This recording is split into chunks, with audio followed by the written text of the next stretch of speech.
Hey, my name is Scotty, and in this tutorial I'm going to show you my simple technique to sketch anything, and today we're focusing on street objects. So firstly, just an overview of my technique. I like to sketch big shapes first and then go down to the smaller shapes in the detail.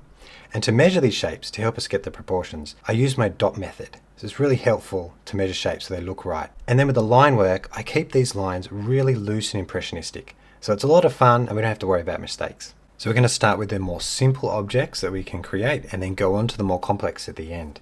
So we'll start with a door, and when I get a reference I always get my fingers and I just measure the width and compare it to the height.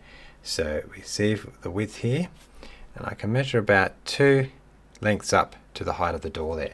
So I'll put my width at about there and then a dot halfway. So now we can measure that with our fingers here and measure it up. So that's 1 and put a dot here. And then go up like that, and then you can also measure it up and put a dot there.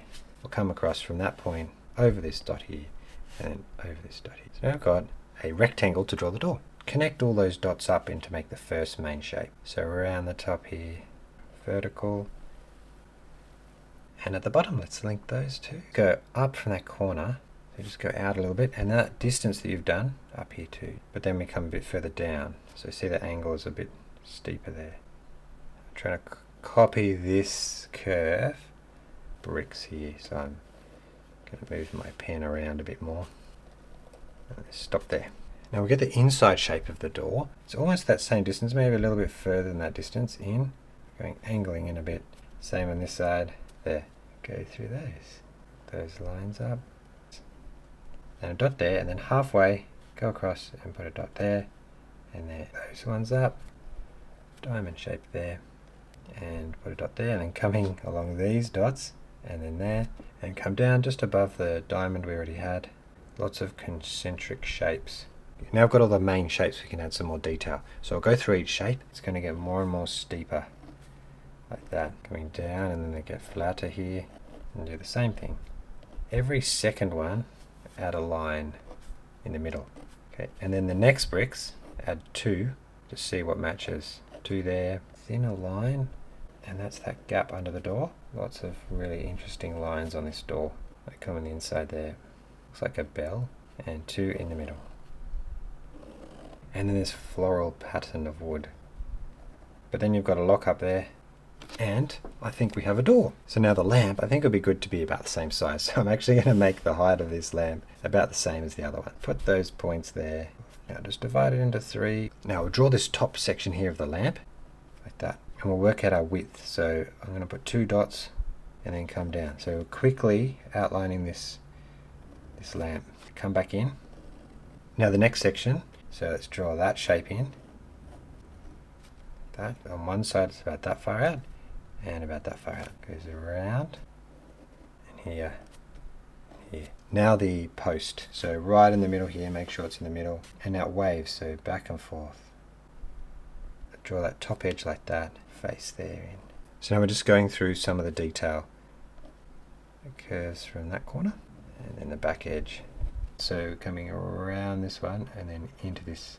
Now we're getting slightly more complicated with this cart. So when I compare with my fingers on the reference, the table where the bananas are goes almost to the bottom of the umbrella. So if I put a dot on here and I make it about this wide, half of that, and go down, and then we go up here, bottom edge of the tabletop there, the shapes of the bananas. I might get this wrong, you might have a whole lot less bananas. So we want to make the wheel about that high, like there.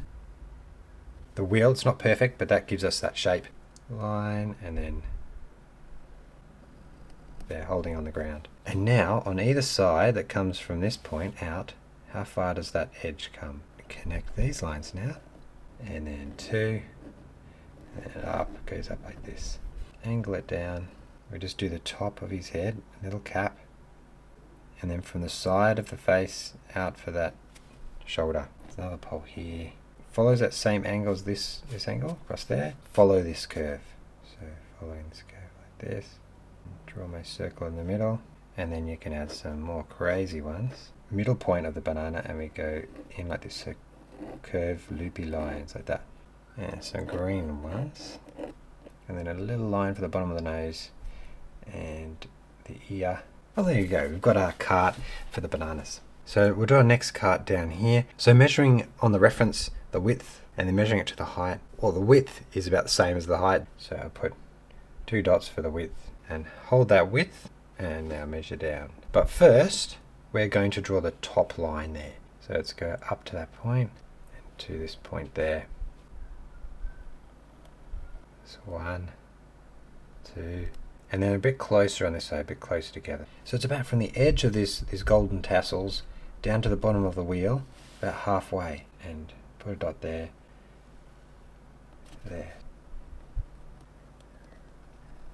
So across there like this to that corner, keeping in line, flat, and then coming down, and now vertical front wheel like that, and it comes across, and we've got a pole there, and it continues to come across. Look like little balls with dipped in chocolate. It is a rough silhouette of that head, and then it comes down for the arm and then in like that.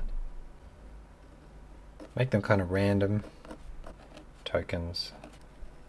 Panel that goes right into the middle of the wheel. This door on the back, just going back and forth. That's a very loose way of sketching that card. Now the last object, this table and chairs, it is a very complex form here because we've got the chairs and the table and a bit of perspective. And looking at the width to the height, so let's put our width in here, and one there, width there with our fingers, and put it up. And let's divide that into 4 shapes. So if we go up 3, 1, 2, 3, that third one, and come across the other side, and I'm adding a little bit of angle, but we need the width of the chairs.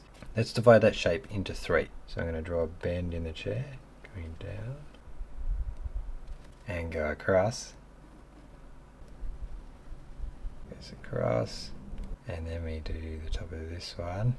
So I'm aiming this up towards this point, so it goes across a little bit and then down a horizontal line around the salt shaker, and then some sugar, a fancy kind of grass or something like that. And so we can draw 2 more shapes like this. Let's draw that. So right down there. First I'm going to draw the sides of the chairs like this, and now draw the pieces in 3 pieces again, loopy loops, dot dot dot dot dot, make your own code up. Well, that's all the line work. Now we're going to get onto some watercolor. Okay, we're going to do all these sketches at once, so I'm picking out different colors and changing some just slightly. And we're going to start with turquoise, a light wash running down to that bottom of the door.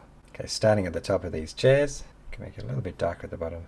Top on this side, across there. Okay, now we're going to do the red things, so we'll start with cadmium red. We'll go around the streets logo to give it that graded look. Be careful of the yellow tassels there. Just take out the water so it's not too strong. These loopy tassels. I'm going to add in some Payne's grey and leave a little bit of gap on this side showing the light. And now this center pole around this wheel. So make sure your blue's dry, by the way. Okay, so we have a reddy brown. Add in some impressionistic bricks. Not do every single one. Every now and again I make a darker one. Cadmium yellow. Some yellow on each of these little banana bunches. The wood that's just below the bananas. And yellow ochre. It's a bit lighter through there. It's darker on this side. So we're back to our burnt sienna mix. Glad I left it till now, so everything is dry. Down right across that front bit. Permanent rose. So we can start up here, in between the brackets. Try to make them random, not too evenly spaced out. Little saturated areas there. Little spots in the bricks. Edge of your finger. Sometimes that creates a nice texture. Just branches through here. Okay, so now that's all dry. I've got my shadow color, which is Purple Lake. That's my stylistic choice that I like to use. Right across this top section, add a shadow. And then right down this side, a very broad shadow here. It's a bit darker through there. Try and mimic the shape that is at the top. And the sign is in shadow. So some of these legs coming to the middle. So I'm using my Uniball Signo pen here for highlights. Highlights just on this edge because the light might be coming this way. So it would mean that highlights would be on this edge. So this one as well. The tops of this object, the top there. So the light would be coming on this side, so that this way. Top left corner will reflect this light. So that's how I sketch street objects using ink and watercolor, with my dot technique and the big main shapes going down to the detail. Hope you enjoyed the process. If you want the full version, it's a very long tutorial. You can go through each one step by step with the watercolor and the ink. And you can check that out on my Patreon. I've got that full tutorial there with all the references and some templates there for the main shapes. You can sketch along. It's much easier in real time with me there. And you can post your sketches on the community chat. We've got a great community, really warm and friendly, lovely and encouraging. Otherwise, there's another tutorial right here on YouTube. Thank you so much for watching, and I'll see you in the next one.